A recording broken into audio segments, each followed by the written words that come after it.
wabarakatuh. Salam sejahtera untuk kita semua.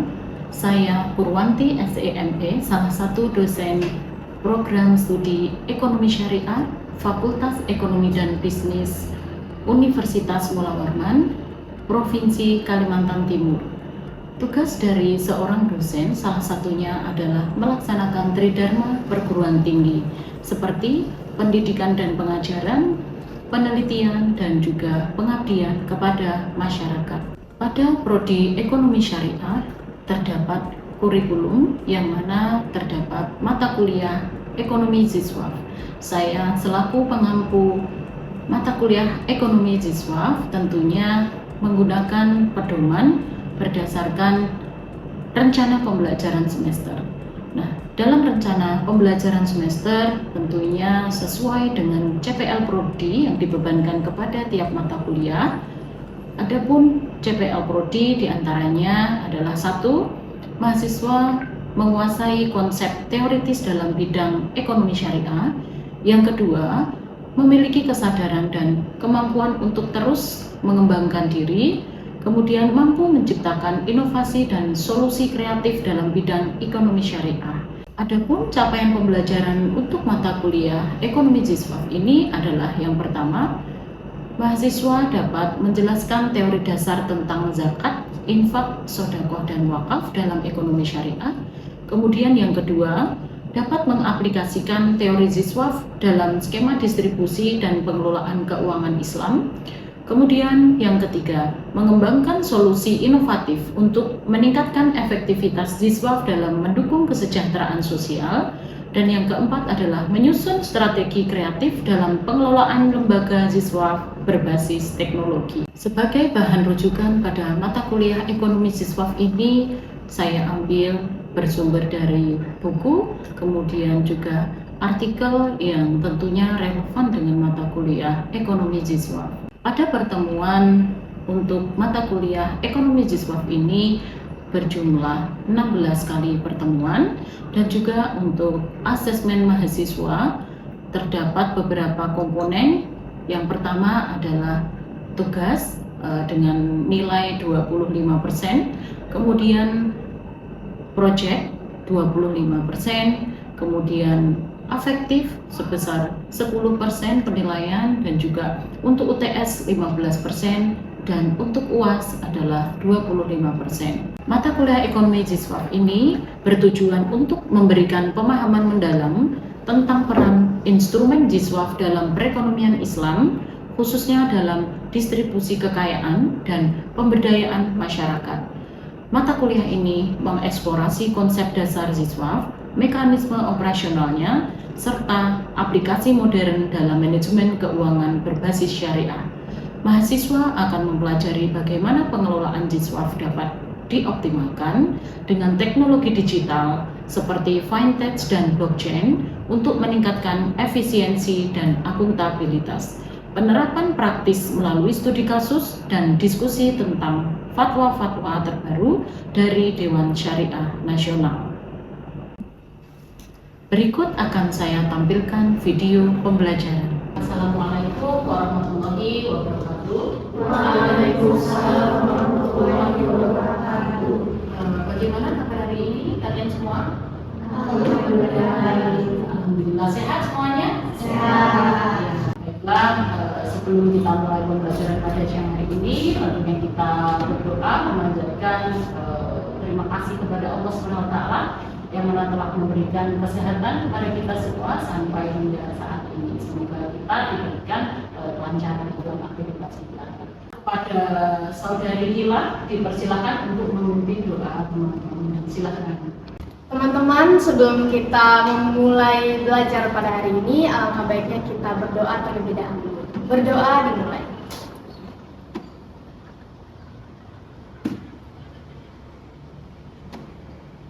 Berdoa selesai. Baiklah, untuk pertemuan hari ini kita akan belajar tentang peran Ziswaf dalam distribusi ekonomi, yang mana melanjutkan pertemuan yang minggu kemarin, yaitu tentang konsep Ziswaf. Nah, sebelum kita mulai untuk pembelajaran pertemuan hari ini. Terlebih dulu akan saya review sedikit ya terkait pertemuan minggu kemarin. Konsep G-Spot ini saya kemarin sudah membicarakan ya, sudah memberikan kepada kalian ya terkait materi tentang zakat, infak, sedekah dan juga wakaf. Mungkin salah satu dari kalian masih ingat apa yang saya jelaskan minggu kemarin ya, pengertian dari zakat dulu ya. Nah, mungkin siapa yang bisa memberikan pendapat terkait pengertian zakat itu sendiri seperti pertemuan kemarin? Siapa? Ya, silakan. Jadi zakat menurut bahasa itu berasal dari kata zakah yang berarti suci, baik, atau berkah. Dan zakat menurut istilah itu memiliki arti bagian tertentu dari harta yang wajib dikeluarkan oleh setiap muslim yang mampu untuk diberikan kepada golongan yang berhak menerimanya atau asnaf. Ya, itu tadi ya, mungkin teman-teman semua sudah mendengar ya pengertian dari zakat itu sendiri ya. Di samping ada zakat, tentunya di sini juga ada terkait rukun. Ada yang bisa? Ya. Nah ya, silakan. Jadi rukun zakat itu yang harus dipenuhi supaya sahnya zakat itu tidak buka. Yang pertama adanya muzaki, orang yang berzakat. Terus adanya harta yang dizakatkan, itu harus milik si muzakinya. Yang ketiga adanya mustahik penerima zakat, ini adalah golongan penerima zakat. Terus adanya ijab kabul yang harus diucapkan pada saat zakat. Itu ya, itu adalah merupakan rukun dari zakat ya. Nah, terima kasih Naya sudah memberikan penjelasan terkait rukun dari zakat itu sendiri ya. Nah, kemudian tentang infak, nah mungkin ada yang tahu tentang infak itu apa pengertiannya? Melani, silakan. Infak merupakan pemberian harta atau benda secara sukarela dengan tujuan kebaikan, baik untuk kepentingan pribadi, keluarga maupun kepentingan umum. Ya, itu ya pengertian dari infak ya. Semuanya sudah ingat ya apa pengertian dari zakat, kemudian juga pengertian terkait dengan infak yang mana itu adalah sifatnya sukarela, bukan seperti halnya zakat tadi ya yang sifatnya itu wajib bagi seorang muslim yang memang sudah memenuhi syarat dan ketentuannya ya. Nah, kemudian melihat dari zakat itu tadi ya. Nah, kalau zakat ini kan hukumnya wajib bagi setiap muslim yang memang sudah memenuhi syarat dan ketentuannya. Nah, salah satunya adalah harus memenuhi nisab dan juga ya. Nah, nisab di sini apa? Nisab di sini adalah batasan paling terendah dari harta yang akan kita zakatkan seperti itu. Jadi kalau memang belum memenuhi dari nisab ya berarti belum mempunyai kewajiban kita untuk membayar zakat dari atas apa harta yang akan kita keluarkan nanti. Nah, misalnya seseorang yang sudah mempunyai pekerjaan, gitu ya, sudah mempunyai pekerjaan, tetapi dalam 1 bulan ini belum mencapai nisab jika dihitung selama 1 tahun. Nah, nisab di sini kan ukurannya adalah 85 gram emas, ya. Nah, kemudian kalau haulnya ini harta yang sudah kita miliki itu adalah sudah kurang lebih 1 tahun. Nah, ini jadi harus 1 tahun sudah kita miliki. Sebagai contoh, misalnya kalau kita mempunyai emas gitu ya, mempunyai emas batangan ataupun emas perhiasan yang memang kita simpan yang tidak kita gunakan gitu.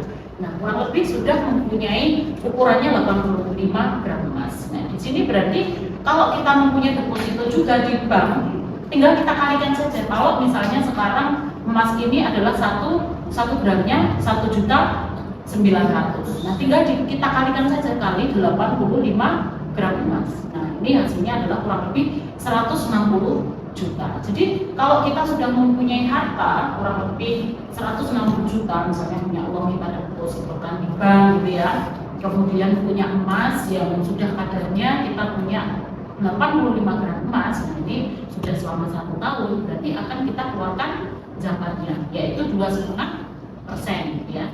Nah, di sini tentunya berapa gitu ya, 2,5% dari 85 gram emas itu ya, kalau dikeluarkan kurang lebih 4 jutaan. Nah, itu kurang lebih 4 juta itu dikeluarkan untuk zakatnya dari uang sejumlah 160 juta atau 85 gram emas. Itu ya. Nah, kemudian kalau zakat profesi seperti apa? Nah, di sini kalau zakat profesi tentunya kalau kalian misalnya suatu saat nanti kerja gitu ya, pendapatannya misalnya di hitung dalam 1 tahun, tapi kalau belum ada 160 juta dalam 1 tahun, nah itu memang belum wajib untuk mengeluarkan zakat progresif. Tetapi kalau kalian ingin bersedekah atau infak, itu boleh-boleh saja ya, karena kita juga mengeluarkan dana kita, harta kita untuk mendapatkan pahala dari Allah dan juga bisa bermanfaat bagi orang lain. Juga kalau memang belum memenuhi nisab tadi ya, dan juga belum memenuhi haul. Jadi kalau jangan berkecil hati kalau gaji kita misalnya belum mencapai 160 juta dalam waktu 1 tahun, kalau kita tidak bisa, istilahnya belum wajib untuk berzakat, tapi kita masih bisa infak dan sedekah seperti itu. Melanjutkan lagi ya untuk pertemuan ini terkait materi hari ini, yaitu terkait peran dari siswa ya, terkait dengan ekonomi, peran distribusi dalam ekonomi. Karena pertemuan kemarin sudah kita bahas tentang konsep siswa, pertemuan hari ini akan kita bahas tentang peran siswa dalam distribusi ekonomi ya.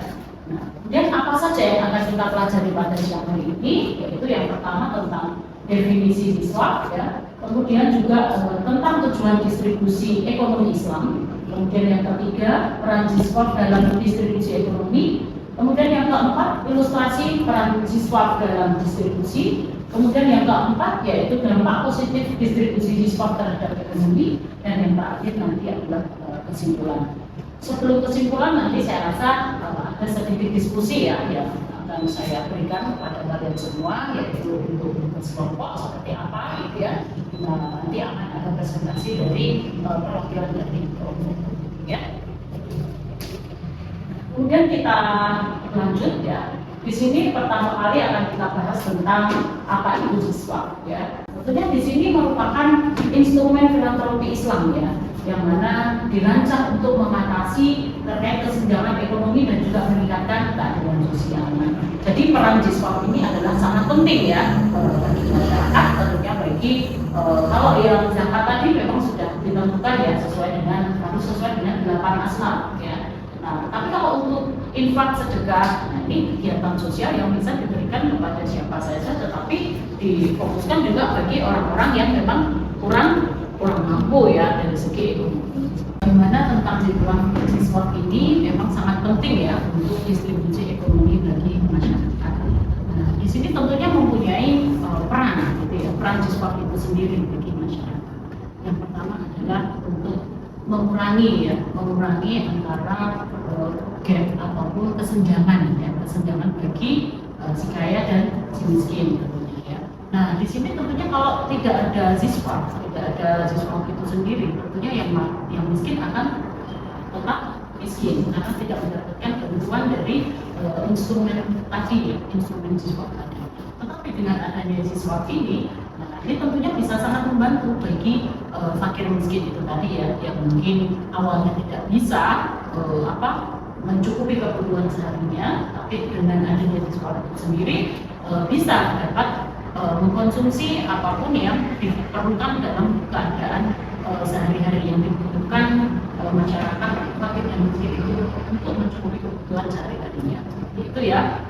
Nah, kemudian juga yang kedua, di sini juga bisa mencegah penumpukan kekayaan di tangan segelintir orang saja. Nah, jadi kalau tidak ada distribusi kekayaan dari si kaya ke si miskin, tentunya nanti juga berakibat kesenjangan itu semakin tinggi ya antara si kaya dan si miskin.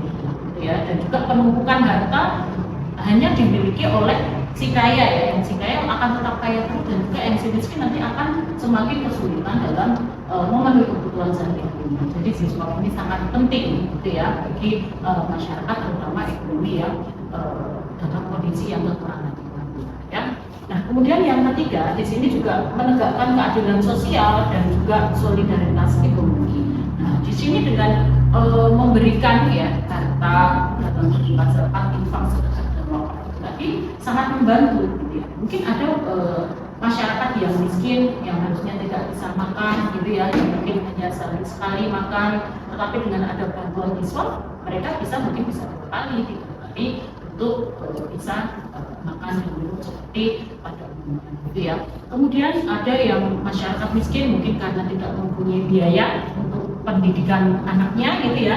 Dengan adanya siswa mereka akan mendapatkan beasiswa seperti itu ya. Kemudian juga akan dengan adanya zakat produktif ini bisa memberikan bantuan untuk usaha ya, untuk usaha bagi UMKM ataupun bagi usaha yang memang orang-orang yang mempunyai kegiatan dan mempunyai menafkahi keluarga seperti itu ya. Nah, untuk sebagai contoh misalnya terkait zakat produktif ataupun wakaf produktif yang tentunya ini sangat berguna sekali untuk keberlanjutan ekonomi ya. Nah, sebagai contoh untuk zakat ya, untuk zakat ini saja di Basnas Provinsi Kalimantan Timur ini sudah ada kegiatan misalnya ZCD ya, ZCD yaitu zakat community development. Nah, itu salah satu contohnya dalam hal pertanian dan perkebunan ya. Nah, kemudian penjelasan terkait zakat produktif ya. Nah, ini juga sebagai contoh Basnas yang ada di Balikpapan ya. Nah, itu kemarin juga dengan sistem memberikan dana bagi UMKM. Nah, kemarin saya melakukan penelitian juga di sana. Terkait itu masyarakat ya, mustahik di sana ada yang diberikan untuk mustahik pedagang sayur ya, pedagang motor sayur itu yang sudah difasilitasi kurang lebih satu orang itu 25 juta ya.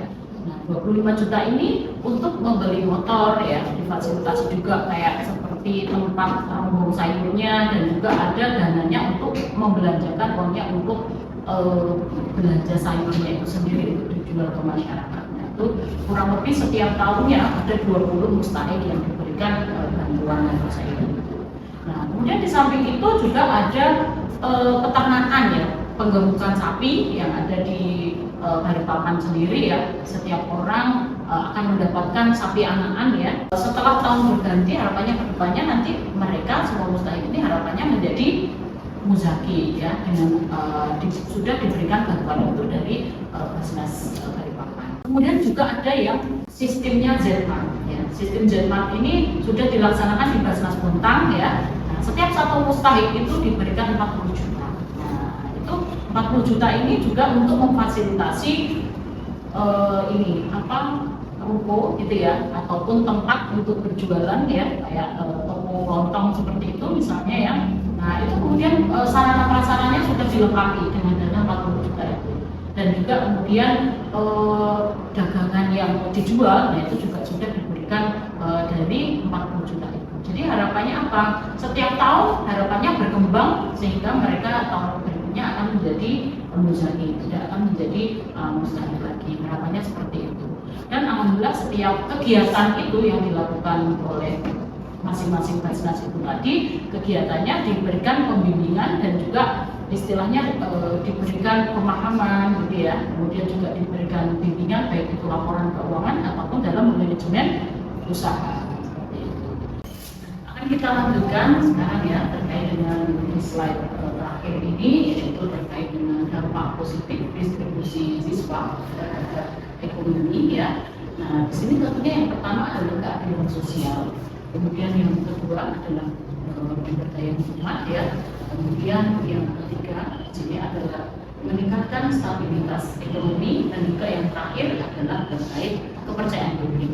Di sini akan kita kupas lebih dalam lagi peran-peran dan juga dampak positif tersebut yang tentunya memang sangat bermanfaat bagi masyarakat luas ya. Misalnya salah satu terkait pemberdayaan umat misalnya ya. Nah, di sini dengan adanya dana siswa tadi ya, seperti halnya di depan saya sudah kemukakan tadi, tentunya bisa meningkatkan pendapatan bagi para pelaku UMKM yang mana mungkin pendapatan dari UMKM sebelum mendapatkan dana bantuan dari siswa ya, dari siswa tentunya belum bisa mencukupi biaya mereka gitu ya. Misalnya dari segi kesehatan gitu ya, kemudian pendidikan dan juga untuk memenuhi kebutuhan mereka sehari-hari, baik itu kebutuhan pokok ataupun untuk kebutuhan yang sekunder ya, misalnya untuk terkait dengan tempat tinggal gitu ya, dan juga untuk peningkatan taraf hidup mereka.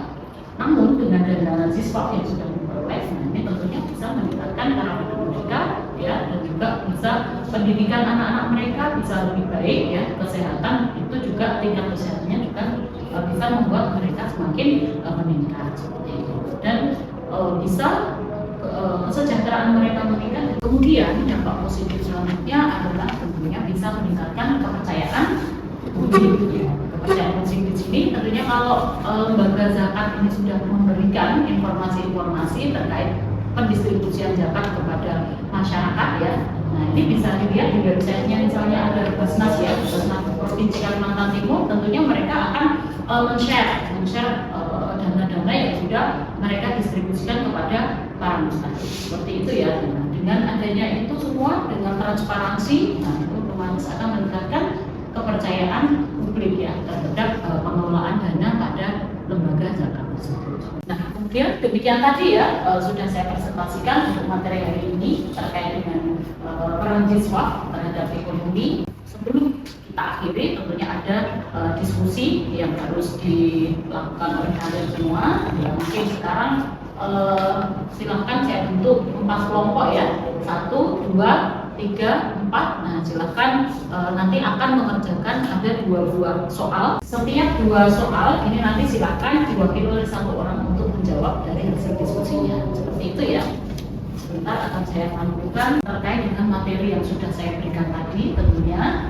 Nah yang pertama adalah soal yang sudah didiskusikan, bagaimana Jiswaf dapat menjadi solusi alternatif terhadap ketimpangan distribusi kekayaan dalam sistem ekonomi konvensional. Kemudian soal yang kedua, bagaimana wakaf produktif dapat dimanfaatkan untuk menyediakan fasilitas umum secara berkelanjutan dalam konteks distribusi ekonomi. Nah, ini silakan nanti berdiskusi kelompok 1, 2 soal nomor 1. Kemudian kelompok 3 dan 4 akan mendiskusikan soal pertanyaan yang nomor 2.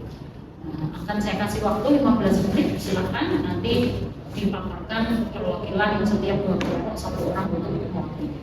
Silakan saya kasih 15 menit untuk diskusi. Silakan.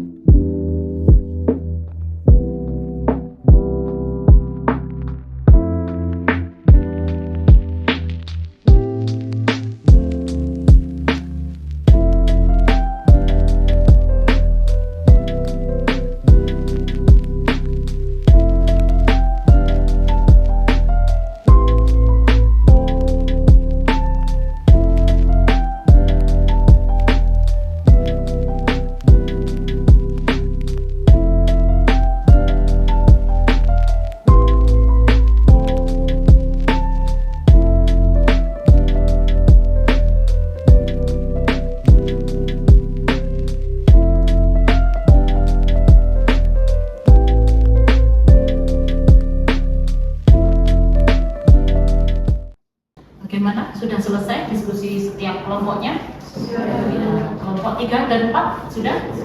Kelompok 1, 2 sudah juga ya. Nah, baiklah, setiap satu pertanyaan tadi akan dipilih oleh salah satu mahasiswa yang akan membacakan dari hasil diskusi. Ya. Dari kelompok 1 dan 2 akan diwakili salah satu mahasiswa. Mungkin silakan siapa? Ya, Amai ya, silakan dibacakan hasil diskusi dari kalian semua. Izin membacakan hasil diskusi dari kelompok kami, Bu, Ya. mengenai bagaimana siswa dapat menjadi solusi alternatif terhadap ketimpangan distribusi kekayaan dalam sistem ekonomi konvensional. Setelah kami cermati, Jiswaf bekerja dengan prinsip keadilan sosial Islam, di mana harta tidak hanya berputar di tangan orang kaya melalui zakat, infak, sedekah, dan wakaf. Kekayaan didistribusikan langsung kepada golongan yang membutuhkan. Sistem ini juga tidak menunggu negara bertindak, tetapi mengajak masyarakat untuk berperan aktif sehingga lebih cepat merespons kebutuhan sosial. Ini menjadi solusi ketika sistem konvensional gagal mengatasi kesenjangan ekonomi karena dominasi kapitalisme. Ini cukup sekian, Bu. Terima kasih ya untuk Amai, silahkan dikasih aplaus untuk Amai.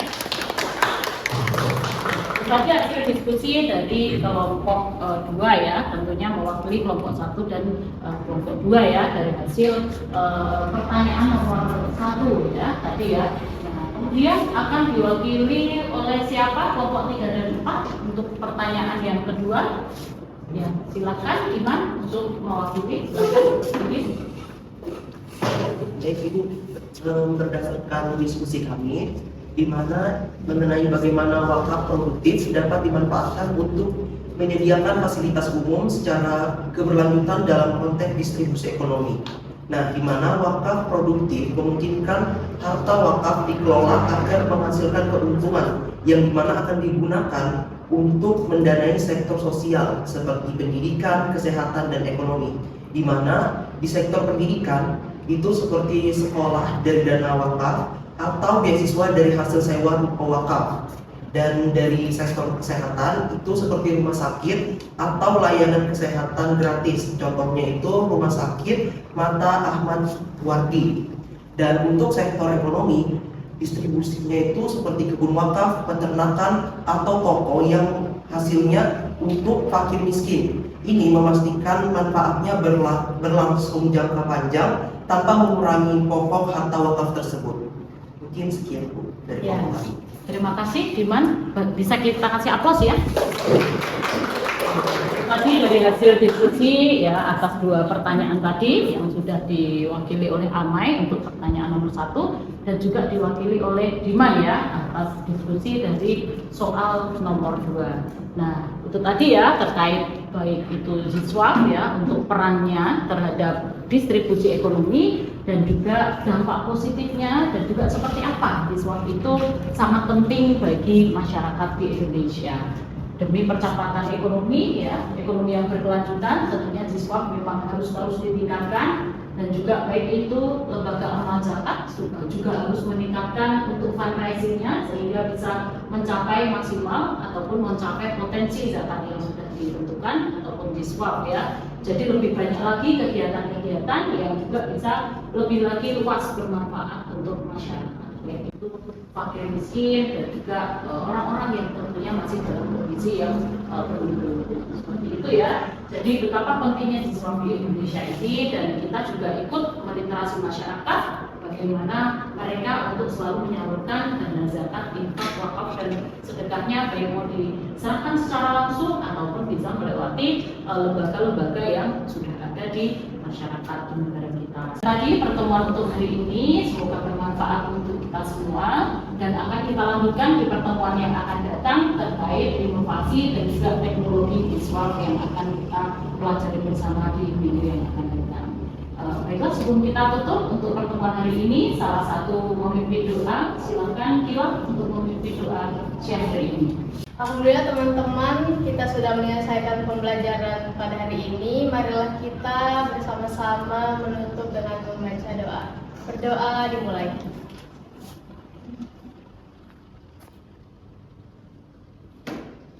Berdoa selesai. Baik, demikian tadi pembelajaran hari ini. Untuk pertemuan hari ini sampai di sini dulu dan kita akan bertemu lagi minggu depan di pertemuan selanjutnya. Kita akan membahas terkait teknologi dan juga digitalisasi terkait Ziswap. Terima kasih semuanya, sampai bertemu minggu depan.